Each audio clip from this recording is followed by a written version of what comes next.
എനിക്ക് പെട്ടെന്ന് കിട്ടുന്ന ഓർഡേഴ്സിനെല്ലാം ഒരു ഡിസൈൻ കാണും കേട്ടോ. ഇതാകുമ്പം എനിക്ക് അങ്ങനെ ഒരു നൈറ്റോട് കൂടി കിട്ടിയതാണ്, നല്ല നൈറ്റായിട്ട് കിട്ടിയതാണ്. അപ്പോൾ എനിക്ക് ചെയ്യാൻ സമയം കിട്ടിയില്ല, രാവിലെ എഴുന്നേറ്റ് ചെയ്തതാണ് കേട്ടോ. അപ്പോൾ എനിക്ക് ജോലിക്ക് പോകണം, അതിൻ്റെ ഇടയ്ക്ക് രാവിലെ ഫുള്ള് ഫിനിഷ് ചെയ്ത് വെച്ചിട്ട് വേണം പോകാൻ. അതുകൊണ്ട് അങ്ങനെ കിട്ടുന്ന ഓർഡേഴ്സിനെല്ലാം ചെയ്യുന്നൊരു ഡിസൈൻ പാറ്റേൺ ആയിരിക്കും കേട്ടോ ഇത്. കാരണം ഇത് പിസ്ത ഫോറസ്റ്റ് ആയപ്പോഴത്തേക്കും നമ്മുടെ വൈറ്റ് ചോക്ലേറ്റിൽ പിസ്താടെ ടൈഗറിൻ്റെ എമൽഷൻ ഇല്ലേ, അതൊഴിച്ചിട്ട് മേളിൽ ഡെക്കറേറ്റ് ചെയ്യും. കുറച്ച് ചോക്ലേറ്റിൻ്റെ മോൾഡ് വെച്ചിട്ട് ഡിസൈൻ ചെയ്ത് വെച്ചിട്ടുണ്ട്, അത് മേളിൽ കുത്തി വയ്ക്കും. ഇത്രയായിരിക്കും ഡിസൈൻ. ഇതിപ്പം വൈറ്റ് ചോക്ലേറ്റ് ആകുമ്പം വൈറ്റ് കളറായിരിക്കും മേളിൽ വരുന്ന. സ്ട്രോബെറി ആകുമ്പം സ്ട്രോബെറിയുടെ എമൽഷൻ കൊടുക്കും. മാംഗോ ആകുമ്പോൾ മാംഗോയുടെ എമൽഷൻ കൊടുക്കും. പിന്നെ ഡാർക്ക് ചോക്ലേറ്റ് ആകുമ്പോൾ ഡാർക്ക് ചോക്ലേറ്റ് ആയിരിക്കും. ഈ മേളിൽ കൊടുക്കുന്ന ചോക്ലേറ്റിൻ്റെ കളറിലൊക്കെ മാത്രമേ വ്യത്യാസം വരൂ, ഡിസൈൻ എല്ലാം സെയിം ആയിരിക്കും.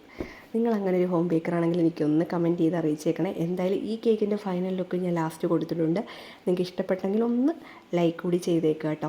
എൻ്റെ ചാനൽ ആദ്യമായിട്ട് കാണുവാണെങ്കിൽ ഒന്ന് സബ്സ്ക്രൈബ് ചെയ്തുകൂടി സപ്പോർട്ട് ചെയ്തേക്കണേ. അടുത്ത വീഡിയോ കാണുന്നവരെ ബൈ, ടേക്ക് കെയർ.